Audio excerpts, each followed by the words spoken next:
Welcome back my DIY nomads. I hope you're doing really well today. Sorry if I sound a bit hoarse. I've just come off an illness that I had over Christmas, which was, well, not over Christmas, just after Christmas, but yeah, that was really irritating to have. Anyway, we are working on an almost brand new Sprinter, which has been delightful. Really nice sort of interior in the front as well. The new shape Sprinter, they've really gone all out with the interior, which is lush. And also now that it's sort of basically a new van, we don't have to worry about any rust, which is lush. Before we get on to all of that though, I want to just talk about probably one of the more important stages of any van build, and that's the design stage. So I'm sure there are some people out there that are sort of either they've got their van and they've got their plan and they're about to go to the next point, or they're just thinking about it. Whatever it is, come up and try and decide on what van you're going to get. Then come to your design stage so you know roughly how much space you've got on the inside. Lay it all out, you know, this is where my bed's going to go, this is where my seating's going to go, that's all great. But go one step further, because this next step could save you time, money, and a lot of ag, really. And that is, work out what foundational items you're putting in your van. So what I mean by this is, what wastewater tank you're going to have, what freshwater tank you're going to have, where are you planning to put your sink? If you're having a shower, where are you planning to put your shower? So think about where the pipes are all going to be running through your van.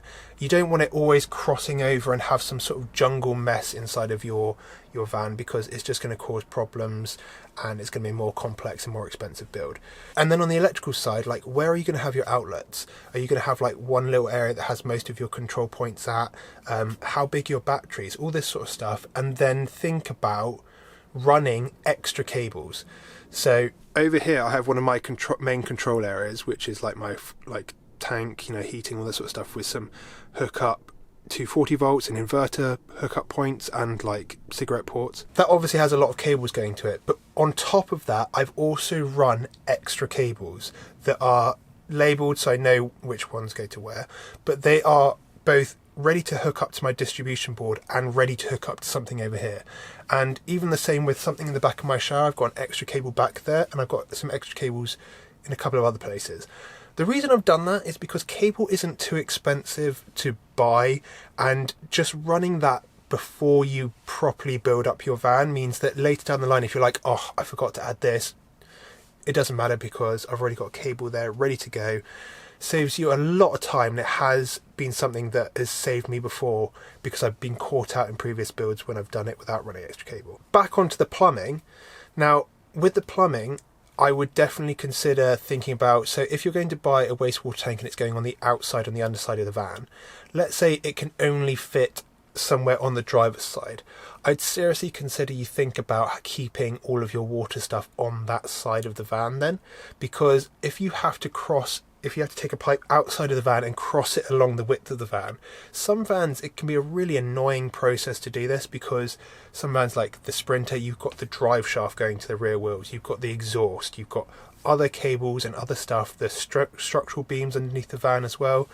They can all be a bit of a pain to get plastic pipe around, and in case of the exhaust, if you go too close to the exhaust without protecting that pipe, it can lead to obviously it melting, you having issues down the line.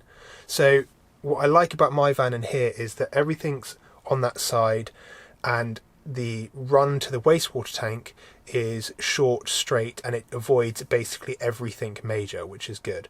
But really, to take a long story short, my main thing is to look at the design, really think about where all of those main items are going, those main foundational items, and just overbuild it in that respect, like add extra cables, try to simplify the plumbing design, because it will save you money, time and ag 100%. Right, other than that, let's crack on with the rest of the video and let's cut some big holes in a nice new van.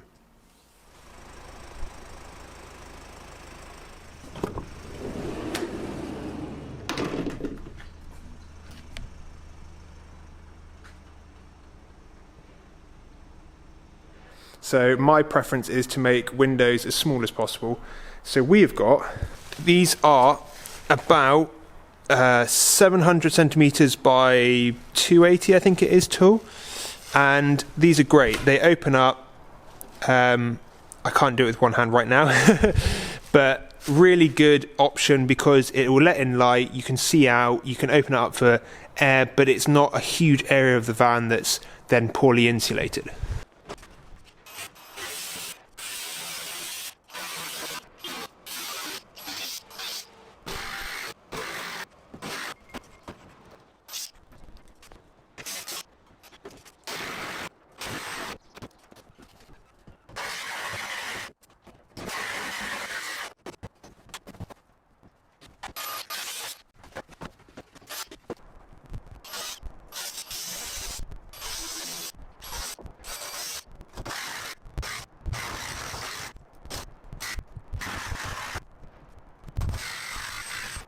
we now have a very holy van. We've got one window, one window, that's actually the ply lining of the sliding door. Max fan cut out, it's not central because we're going to have the shower here. And directly above us, the Hecky hatch, which is just in place, it's nothing glued. So we now need to move on to the next stage. So you'll notice directly above me there are bits of ply. I've used contact adhesive and stuck them around the edge. This bit, there's a strengthening beam here, so I can't get a bit of ply to fit for the actual max fan on that side. But that's what the max fan shroud or surround is going to sit on, screw it into, and keep it nice and secure. Now, to get the Hecky hatch and the max fan stuck down, I'm going to be using mastic sealing tape going around the edge, like so it's inset, it's not right up against the edge, and then I'll be using a Sikaflex 522 to go around the exterior edge, and then I'm even going to go as far as to come in here with some more Sikaflex 522 and go around the interior edge, so that there's like 3 lines of protection. It has to get past the Sika, then it has to get past the mastic tape, and then it has to get past more Sika. The reason I use mastic tape is because it's like a solid waterproof layer that is got this thickness to it. It's like this sticky thick tape. It's not foam, it's like almost like blue tack, but like really sticky. And why that's nice is its density. It means that it can, these surrounds can like squish down into it and create a really good seal. It also means that if you have, like you do in a van, ridges, you can build up layers of it and create like a thick wadge, and that is just better than using just Sikaflex to fill it, like a sealant just to fill it, because some sealants can over time peel away and then you're going to get water ingress. That mastic tape is just going to sit there gummed up, keeping that place nice and watertight. So 3 lines of defence. There you go. Right, so a little bit messy around the edge with the actual Sikaflex, but got mastic tape. I only need 1 layer because it's on a flat surface and the sort of flange of the actual max fan surround will never go onto these raised areas, which is great. That's actually really optimal. Different story for the Hecky hatch at the back, but we will get to that.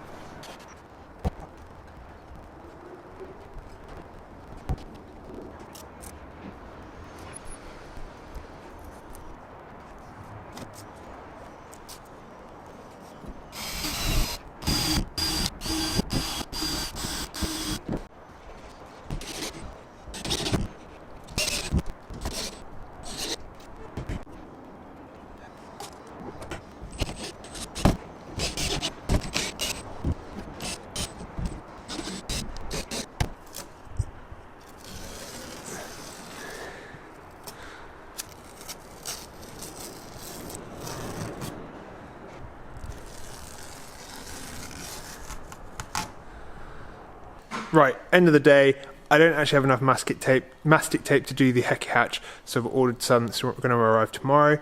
Luckily there's no rain, I've sealed up the hole anyway. We've got, for like half a day's work, a max fan, 2 windows in, the Hecky hatch basically ready to go in. Cracking day's effort. And all we need to do now is get the porthole windows and the big window on the sliding door. I am going to look at trying to get one with like a small-ish, if I can, a smallish opening panel, because I want to actually cut a smaller hole so it's not the whole panel is a window, because I just feel, yeah, again, as I said earlier, it's a poor insulated point and it's just going to leach heat whether it's in or out. This is Unistrut. It's a modular rail system, and you can buy it in sort of really 2 sizes, 41 by 41, which is this size here, or you can get 41 wide by like 20 high, so it's like half height. We're using the full size one for the roof. Just think it's going to be more usable, more versatile. What we're doing is drilling through, not all of them, but a few of these caps, sort of getting rid of them, and then bolting through the Unistrut, through the roof, and into the van. This is obviously one of the reasons why you have to do this early on, especially with the Sprinters. I don't know if it's the same system up on the roof of the Crafter, I'm not 100% sure on that, because you have to drill through the roof and bolt it to the roof. I still don't know why Mercedes persist with doing it this way. More holes in the van from the outside to the inside is just a bad idea, especially when it's on the roof where the rainwater collects. So I much prefer my Boxer, where it has like the welded on tabs and you can bolt things onto those so you can attach a roof rack, because it means that later down the line you can still change stuff up. If I want to change anything with the roof rack on this unistrut's not coming out. It's bolted in there. I can't get to the other side of the bolts. So yeah, I don't think it's a very good design from Mercedes personally. So the next job for me is to, well, I've already cleaned it up. As you can see, I've removed a lot of the grease and dirt that comes on the steel when it arrives from the supplier. So I use a couple of like these Wonder Wipes, and then I use some white spirit. And it's come out really nicely. Yeah, I think like you wouldn't want to put any sort of adhesive onto this because it just wouldn't really stick very well. My plan is to use a combination of the mastic tape and Sikaflex, just so that the mastic tape will go around where the drill holes through the van are, and then the Sikaflex will go in a few other places in between. Right, we are ready to flip this over and stick it down.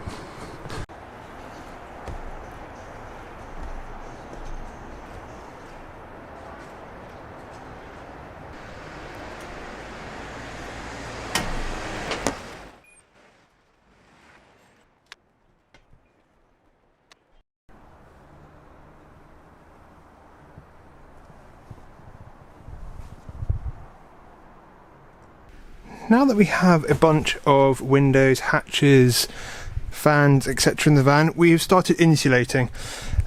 We've got recycled plastic bottle insulation in the sort of cavernous areas down below and up top, which putting PIR board or any sort of like board / sheet insulation is just going to be a nightmare to do. We have put sound deadening behind these panels. If I just quickly, there you go. This was actually provided by the client. And now we're insulating the floor. We found this to be the best way for us to do it. I'm sure there's some other people out there that have good ways to do it as well, but this for us works amazingly well. We're using roofing battens because at the moment they're a good price compared to actually buying other sort of forms of battens. And we are going widthways across the van. And then we did like the first one, butted up to the front, got it lined up. None of this is stuck down, none of this is like actually glued down or anything like that. And then we started measuring back and we filled in, and we found this to be really efficient with the use of the PIR board, because you can see here there's a cut. You can generally rip these to the same width and slot them in, and because nothing's stuck down yet, you can sort of play around with the widths a bit and get it bang on. And this was really fast to do, like I'm saying really quick. We've done this in about, I know that we have the use of the machines, but we've done this in about half an hour. So very, very efficient time wise and minimal waste, which is what you need when you're dealing with, you know, reasonably expensive materials. Now obviously we're really lucky because we're working with a new van, so there was no worry about having to paint up rust areas, fill holes, etc. There were the bolt holes from the original Sprinter flooring things that bolts go through the floor. We literally just fill those with sealant, and then that's it, done. And yeah, what we're going to do next is starting to glue down the battens, and then once the battens are glued down, we'll put it all together as it is right now, and then we're just going to lay the floor on top as a weight, and then once it's set tomorrow, we'll start to screw the floor into those battens and we'll be good to go. Best thing to do though is to, before you put the floor down, is to measure where each of those battens are from the front or the back edge, so that you've got a good reference point and you know where to screw through, so you'll hit the actual battens themselves.